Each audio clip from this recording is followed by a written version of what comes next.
আবর্জনা এবং নাগরিকদের সমস্যা সমাধানে স্বচ্ছ অ্যাপের সূচনা করেছেন মুখ্যমন্ত্রী। নাগরিকরা এই স্বচ্ছ অ্যাপের মাধ্যমে সরাসরি আবর্জনার ছবি তুলে পাঠাতে পারবেন। দ্রুত সমস্যার সমাধান হবে। আপাতত 10টি পুরসভা এলাকায় পাইলট প্রজেক্ট হিসেবে কাজ শুরু করছে এই অ্যাপ। আমাদের যে 120টির বেশি ইউএলবি রয়েছে, আমরা এই স্বচ্ছতার যে অ্যাপ চালু হলো এটা পৌঁছে দেওয়ার কাজ করব। যেখানে সেখানে আবর্জনা ফেলার দিন এবার শেষ। এখন থেকে কোথাও দীর্ঘদিন আবর্জনা জমে থাকতে দেখলেই তা রাজ্য সরকারকে জানাতে পারবে সাধারণ মানুষ, তাও আবার ডিজিটাল মাধ্যমে। রাজ্যকে দূষণমুক্ত ও পরিচ্ছন্ন রাখতে স্বচ্ছ অ্যাপ চালু করল রাজ্য সরকার। শনিবার নিউটাউনের ওয়েস্টিন হোটেলে কেন্দ্রীয় নগরোন্নয়ন মন্ত্রী মনোহরলাল খাট্টার, রাজ্যের পুরমন্ত্রী অগ্নিমিত্রা পালের উপস্থিতিতে এই অ্যাপের উদ্বোধন করেন মুখ্যমন্ত্রী শুভেন্দু অধিকারী। এই অ্যাপেই আবর্জনার সাফাইয়ের আর্জি জানাতে পারবে সবাই। সমাধানও হবে দ্রুততার সঙ্গে। সরকার যদি ভালো করে উদ্যোগ নেয় সেটা খুব ভালো। প্রথমে আগে আমাদের নিজেদেরকে সজাগ থাকতে হবে, তারপর আমরা বাইরে নোংরাগুলো বন্ধ করব। এটা যেন মানুষের অভ্যাসই হয়ে গেছে, মানে ডাস্টবিন থাকলেও যেন রাস্তায় ইচ্ছে করে ফেলছে, যাচ্ছি খাচ্ছে কিছু এরকম করে ছুঁড়ে ফেলে দিচ্ছে। এটা তো উচিত না। নিজেদের রাজ্য, নিজেদের জায়গা নিজেদেরই তো পরিষ্কার করে রাখা উচিত। ডাস্টবিন থাকলে আমি ওখানেই ফেলে দেবো। এটা খুবই ভালো উদ্যোগ।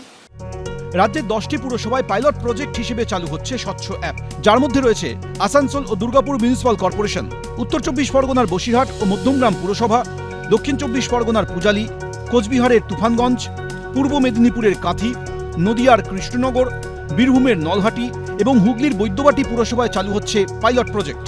আমি পশ্চিমবাংলার যে 10টি পৌরসভা কর্পোরেশন, এই কর্মসূচিতে আমি পশ্চিমবাংলার জনগণকে আশ্বস্ত করতে চাই, আমাদের যে 120টির বেশি ইউএলবি রয়েছে, আমরা ধীরে ধীরে সেই জায়গায় আমরা এই স্বচ্ছতার যে অ্যাপ চালু হলো এটা পৌঁছে দেওয়ার কাজ করব।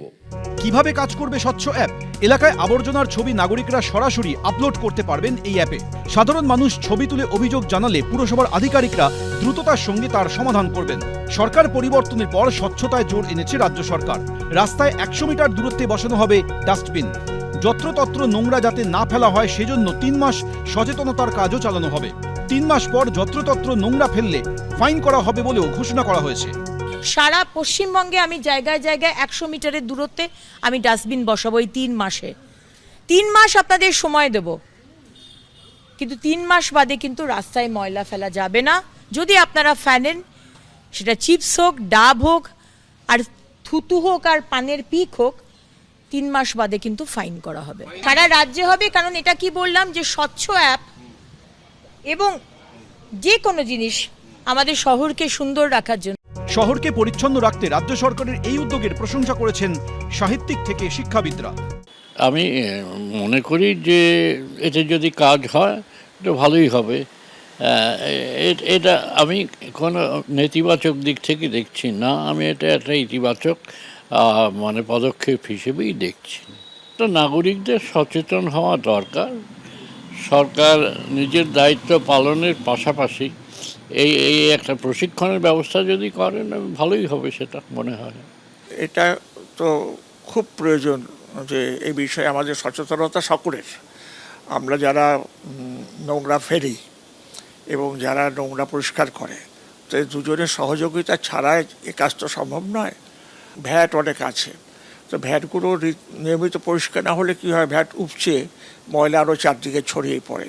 তো সেই সবগুলো নিয়মিত পরিষ্কার করা, এটা একটা মস্ত বড় কাজ, আবশ্যিক কাজ।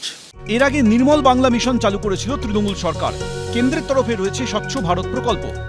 সরকার বদলের পর এবার পশ্চিমবঙ্গে চালু হচ্ছে স্বচ্ছ অ্যাপ।